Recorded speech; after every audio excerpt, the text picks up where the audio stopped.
எல்லாருக்கும் வணக்கம். தமிழ் சித்தரியல் மாணவர்கள் அனைவரிடத்திலும் சில விஷயங்களை நான் கேட்டுக்கிறேன். நீங்கள் இதை முழுமையாக கேட்டுட்டு ரெஸ்பான்ஸ் பண்ணணும். ரெஸ்பான்ஸ்னால் நான் நினைக்கிற வடிவத்தில் ரெஸ்பான்ஸ் பண்ணணும். ஜனவரி 1ஆம் தேதி சிவயோக தீட்சை நடக்க இருக்குது.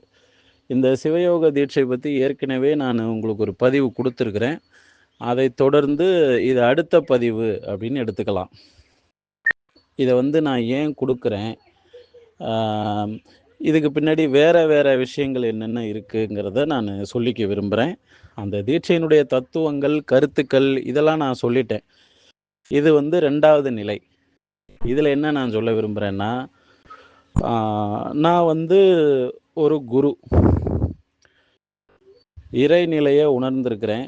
பல வருடங்கள் இதை பற்றி ஆய்வு செய்திருக்கிறேன். என்னுடைய பயணங்கள் ரொம்ப பெருசு. இதை புரிஞ்சுக்கணுன்னா நீங்கள் என்னுடைய விரல்களை பிடிச்சிட்டு ரொம்ப தூரம் பயணம் பண்ணணும். அப்போ தான் புரிஞ்சுக்க முடியும். இந்த தீட்சை அப்படிங்கிறத நான் ஏன் கொடுக்குறேன் அப்படின்னா, எல்லா மனிதர்களும் என்னை அடையாளம் கண்டு கொள்ளணும் அப்படிங்கிறதுக்காக கொடுக்குறேன். இந்த தீட்சையினுடைய நோக்கம் என்னை அடையாளம் கண்டு கொள்ளணும். ஏன்னா ஒரு குருன்னா என்ன செய்வார்? கண்டிப்பாக தீட்சை கொடுப்பார், அப்புறம் உபதேசம் கொடுப்பார். தீட்சை என்பது இலவசம், உபதேசம் என்பது ரொம்ப காஸ்ட்லி. சரிங்களா? இந்த நிகழ்வு தீட்சை. இந்த தீட்சை யாருக்காக கொடுக்கிறார், எதுக்காக கொடுக்கிறார் அப்படின்னா, எல்லா உயிர்களும் பிறக்குது. மனிதர்கள் பிறக்கிறாங்க. எல்லா உயிர்களும் உற்பத்தி ஆகுது. மனித உயிர்களும் இங்கே பிறக்குது. அப்படி பிறக்கும்போது ஒவ்வொரு உயிருக்கும் ஒரு பயணம் இருக்குது. எல்லாத்தையும் பார்க்குறோம். நம்ம பிறக்கும்போது நம்ம குடும்பம் ஒரு மாதிரி இருக்குது. வளர வளர குடும்பங்கள் ஒரு மாதிரி இருக்குது. நம்ம அப்பாவை பார்த்து வளர்கிறோம், அம்மாவை பார்த்து வளர்கிறோம், கூட உடன் பிறந்தவர்களை பார்த்து வளர்கிறோம், சமுதாயத்தை பார்த்து வளர்கிறோம். இந்த பயணங்கள் அப்படி போய்கிட்டே இருக்கு. அப்படி போகும்போது எல்லாருக்கும் அந்த பயணங்கள் நிம்மதியாகவே இருந்துடுறது கிடையாது. யாராவது எல்லா இடங்கள்லையும் சிக்கிக்கிட்டே தான் வர்றாங்க. யாராவது நான் சிக்காமல் வர்றேன் அப்படின்னு சொல்கிற ஆளே கிடையாது. புரியுதுங்களா? வாழ்க்கையில் எவ்வளவோ சிக்கல்கள். இப்போ ஒரு குழந்தை பிறக்குது, அப்பா இல்லைங்கிறது அங்கேயே அது சிக்கலில் மாட்டுது. அம்மா இல்லை அப்படிங்கும்போது அங்கேயே அது ஒரு சிக்கலில் மாட்டுது. அப்போ ஒழுங்கான கல்வி கிடைக்கலங்கும்போது அங்கே ஒரு சிக்கலில் மாட்டுது. இப்படி வாழ்க்கை பயணத்தை தொடரும் பொழுது பல்வேறு சிக்கல்கள் இருக்குது. இப்போ இதுக்கெல்லாம் தீர்வு எங்கடா கிடைக்கும்? இதெல்லாம் எப்படி தீர்வாகும்? இதெல்லாம் எப்படி புரிஞ்சுக்கிறது அப்படின்னு அந்த துன்பத்தில் இருந்து உழண்டு கொண்டு ஒரு உயிர் சிந்திக்குது. ஆனால் இப்போ உங்கள் எல்லாருக்கும் தெரியும், வரலாறுங்கிறது ரொம்ப பெருசு. நம்ம முன்னோர்கள் நிறைய சிந்திச்சிருக்கிறாங்க. நம்ம முன்னோர்கள் நிறைய பேசியிருக்கிறாங்க. நிறைய விஷயத்த கண்டுபிடிச்சி கொடுத்துட்டு போயிருக்கிறாங்க. வாழ்க்கையில் நிறைய உயிர்கள் நினச்சிருக்கும், நீங்களும் நினச்சிருப்பீங்க. வாழ்க்கையில் ஏன் துன்பங்கள் வருது? அப்போ நம்ம இப்படித்தான், நம்ம ஒருவேளை பாவம் பண்ணிட்டோமா, நம்ம தப்பு செஞ்சிட்டோமா? அப்போ வாழ்க்கையில் இப்படித்தான் வாழணும்னு யாராவது சொல்லிட்டா அதன்படி வாழ்ந்தால் துன்பம் வராது தானே? இப்படிலாம் மனிதர்களுடைய மூளை யோசிக்குது. அப்போ இப்படி ஒரு நூல் கிடையாது, சரியா? அப்படி ஒரு நூல் இல்லை. நான் எப்படி குருவானேன் அப்படிங்கிற கதையெல்லாம் உங்களுக்கு நிறைய சொல்கிறேன். அதெல்லாம் எபிசோடாக உங்களுக்காக காத்திருக்குது. இங்கே நான் பதிவு பண்ண விரும்புகிறது என்ன அப்படின்னா, ஒரு உயிர் வாழ்க்கையில் நிறைய கஷ்டங்களை, துன்பங்களை சந்திக்கும் பொழுது அது ஒரு நிலைக்கு பிறகு பக்குவம் அடையுது. எடுத்தோன்னே பக்குவம் அடையல, கொஞ்சம் கஷ்டம் நம்மளை பக்குவப்படுத்திடாது. நீங்கள் பக்குவம் அடையணும்னு விரும்புகிறீங்கன்னா வாழ்க்கையில் நிறைய கஷ்டங்கள் வரும். கஷ்டத்தை கண்டு பயப்படாதீங்க. தயவு செய்து சொல்கிறேன், யாருமே, என்னுடைய மாணவர்கள் யாருமே கஷ்டத்தை கண்டு பயப்படாதீர்கள். கஷ்டம்தான் உங்களை பக்குவப்படுத்தும். கஷ்டம்தான் உங்களுக்கு அறிவை கொடுக்கும். ஒவ்வொரு கஷ்டத்துக்கு பிறகும் ஒரு அறிவு வளர்ச்சி இருக்கிறது. உங்களுடைய ஒவ்வொரு கண்ணீருக்கு பிறகும் ஒரு அறிவு வளர்ச்சி இருக்கிறது. அப்ப இந்த கஷ்டம் இந்த துன்பம், துயரம் இது எல்லாம் நமக்கு எத கொடுக்கும் அப்படின்னா, பக்குவத்த குடுக்குது, அறிவ குடுக்குது, நல்ல குருவ குடுக்குது, சக மனிதர்கள புரிந்து கொள்ளக்கூடிய தன்மைகள குடுக்குது. இவ்வளோ விஷயங்கள் இருக்கு. அதுக்காக நான் கஷ்டத்த நேசிங்கன்னு சொல்லல. கஷ்டத்த வெறுக்காதீங்க. இறைவன் நமக்கு கஷ்டம் குடுப்பது, அதிலிருந்து நம்ம ஒரு படிப்பினையை, பாடத்தை கற்றுக்கொள்ள வேண்டும் என்பதற்கு தான்.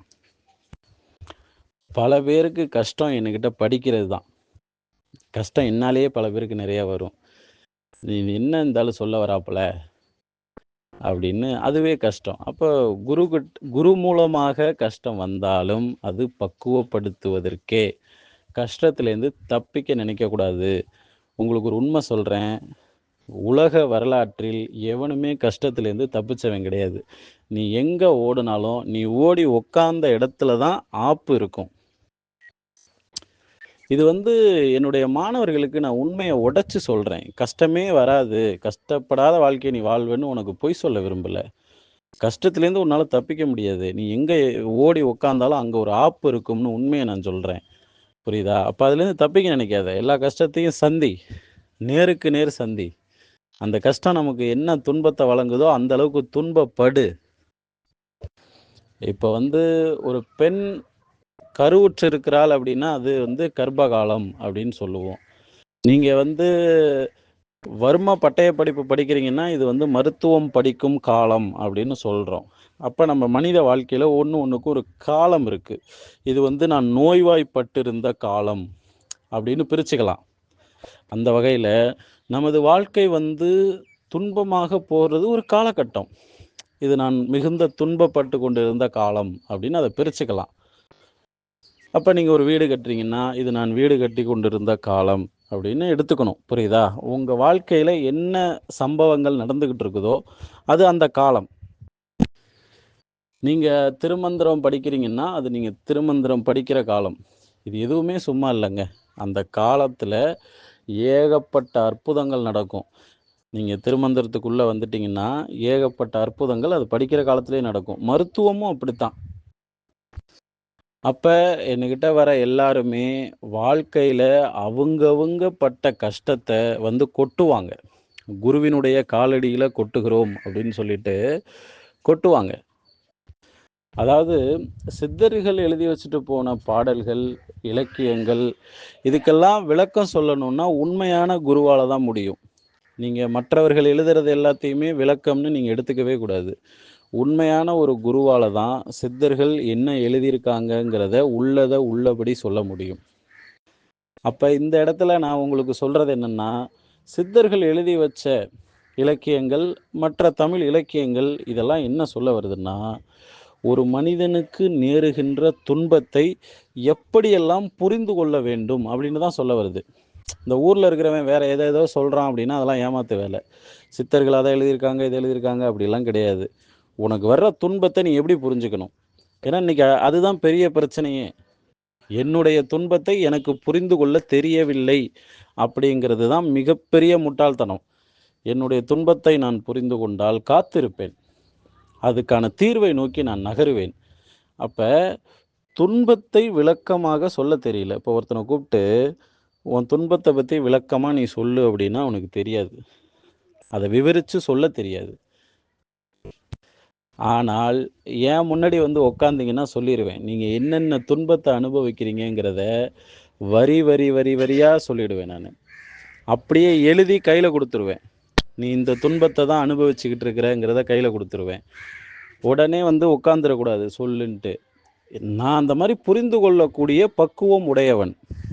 பிறருடைய துன்பத்தை புரிந்து கொள்ளக்கூடிய பக்குவம் உடையவன். அதனால தான் நான் குரு.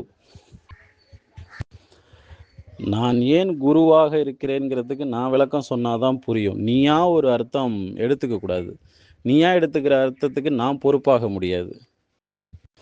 அப்ப குருவினுடைய வேலை என்னன்னா, உன்னுடைய துன்பத்தை நீயே நீக்கிக் கொள்வது எப்படிங்கிற கல்விய நான் கற்றுத் தர்றேன். அதனுடைய முதல் படி தான் சிவயோக தீட்சை. உன்னுடைய எல்லா துன்பங்களிலிருந்தும் நீயே வெளியில வரலாம். அது உன்னால முடியும். அதுக்கு நான் துணையாக இருக்கிறேன். அப்படிங்கிறது தான் என்னுடைய வாக்கு. நீ குருவே துணை அப்படின்னு சொல்கிறன்னா இதை உணர்ந்து சொல்லணும். என்னுடைய எல்லா துன்பங்களையும் களைவதற்கு என் குரு எனக்கு துணையாக இருக்கிறான் அப்படிங்கிறத புரிஞ்சுக்கிட்டு குருவே துணைன்னு சொல்லணும். எல்லா உயிர்களையும் எல்லா உடல்களையும் இறைவன்தான் படைத்திருக்கிறான் எனும்போது எல்லா உயிர்கள் மேலேயும் எல்லா உடல்கள் மேலேயும் எனக்கு பேரன்பு உண்டு, பெருங்காதல் உண்டு. அப்போ எல்லா உயிர்களும் என்னை நோக்கி வரணும், எல்லா உயிர்களின் மீதும் என்னுடைய பார்வை படணும். அதனால தான் சிவயோக தீக்கைக்கு எல்லாரையுமே அழைச்சிட்டு வாங்க அப்படின்னு சொல்கிறது. ஒரு 10 வயசு குழந்தை கூட துன்பத்தில் இருக்கும். அந்த துன்பத்தை அது புரிந்து கொள்ள வேண்டும். ஒரு 15 வயசு பெண் கூட துன்பத்தில் இருப்பாள். அவளுடைய துன்பத்தை புரிந்து கொள்ள வேண்டும். உங்களுடைய கணவன் துன்பத்தில் இருப்பான். அவன் துன்பத்தை புரிஞ்சுக்கணும். உங்களுடைய மனைவி துன்பத்தில் இருப்பாள். உங்களுடைய பெற்றோர்கள் துன்பத்தில் இருப்பார்கள். அவங்க துன்பத்தை புரிஞ்சுக்கிட்டு அதிலிருந்து வெளியே வரத்துக்கான வழிகாட்டலை, ஒரு ஆசீர்வாதத்தை, ஒரு குருவினுடைய அருளை அவர்கள் பெற்றுக்கொள்ள வேண்டும். மருத்துவம் படிக்கிறவங்களுக்கு தான் குரு அப்படின்னு இல்லை, திருமந்திரம் படிக்கிறவங்களுக்கு தான் குரு அப்படின்னு இல்லை, எல்லாருக்கும் தான், எல்லா மனிதர்களுக்கும் தான் குரு. உங்கள் உறவினர்கள், நண்பர்கள், உங்களுக்கு ரொம்ப நெருக்கமானவங்க, இப்படி யாரையும் அழைச்சிட்டு வர்றதுக்கு தயங்கக்கூடாது. இதுக்கெல்லாம் நீங்கள் தயங்கவே கூடாது. நீங்கள் அடைந்த பாதையை அவர்களுக்கும் காட்டும் போது தான் உங்களை யாருன்னே அவங்களுக்கு தெரியும். அப்போ ஒவ்வொரு துன்பத்தையும் களைவதற்கு வழி சொன்ன சித்தர்கள் அவங்க ஒரு வழியில் போயிருப்பாங்க இல்லையா? அந்த வழிக்கு பேர் தான் சிவ வழிபாடு. அனைத்து சித்தர்களுமே சிவ வழிபாடு செய்தவர்கள். சித்தர்கள் எப்படி வாழ்ந்தார்களோ அந்த வாழ்க்கை முறையை புரிஞ்சுக்கிட்டு சித்தர்களை நம்ம வழிபடுறோம். சித்தர்கள் சிவனை வழிபடுறாங்க. திரும்பவும் சொல்கிறேன், சித்தர்களை நம்ம வழிபடுறோம், சித்தர்கள் சிவனை வழிபடுறாங்க. அப்போ சித்தர்கள் எப்படி சிவனை வழிபட்டார்கள் அப்படிங்கிறத சொல்லி கொடுக்கறதுக்கு தான் இந்த சிவயோக தீட்சை நிகழ்வு ஒருங்கிணைக்கப்படுகிறது. இதில் ஒவ்வொரு ஆண்டும் ஒவ்வொருத்தரும் பல பேரை அழைச்சிட்டு வரணும். அதாவது முக்கியமாக துன்பத்தில் இருக்கிறவர்களை அழைச்சிட்டு வரணும். துன்பம்னா என்னங்க அப்படின்னா, கடன், வறுமை, நோய், மனப்பிரச்சனை, உறவு பிரச்சனை, தன்னுடைய இருப்பிடத்தை ஒழுங்காக அமைச்சிக்க முடியாத பிரச்சனை, இப்படி மனிதனுக்கு துன்பம்னா உங்களுக்கு கணக்காக வேணும். எவ்வளோ துன்பம் இருக்கு இல்லையா? துன்பத்தில் இருக்கிறவனை பூரா கூட்டிகிட்டு வரணும். சிவயோக தீட்சைக்கு அழைச்சிட்டு வர்றதுக்கு ஒரே கேள்வி தான். என்ன கேள்வி தெரியுமா?